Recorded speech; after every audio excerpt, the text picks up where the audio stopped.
वज़ीर-ए-आज़म के सियासी मुशीर राना सनाउल्लाह ने दावा किया है कि सीनियर मोस्ट के तसव्वुर ने अदलिया को बहुत नुकसान पहुंचाया। 3 सीनियर जजेस में से चीफ जस्टिस बनाने का आइडिया हुकूमत का नहीं, अदलिया का है। वज़ीर दिफा ख्वाजा आसिफ ने जस्टिस याहिया अफरीदी हुकूमत के उम्मीदवार होने का तासुर गलत करार दे दिया। पैगाम दिया कि हुकूमत का कोई जज नहीं, फैसला कमेटी ने करना है।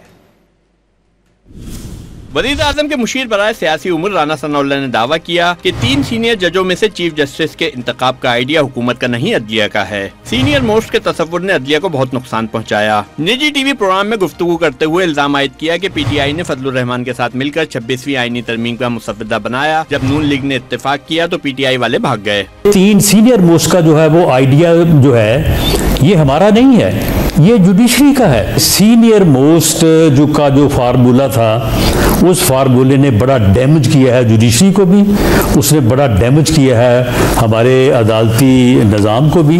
ये किस बात के ऊपर एहतजाज कर रहे हैं? ये जो अमेंडमेंट्स हुई हैं ये तो इन्हीं की जो है वो बनाई हुई अमेंडमेंट्स हैं। मौलाना फजलुर रहमान साहब का मुसव्वदा कहलाया, ये उन्होंने इनके साथ बैठ के बनाया है। जब हमने उसके ऊपर इत्तफाक किया तो ये भाग गए।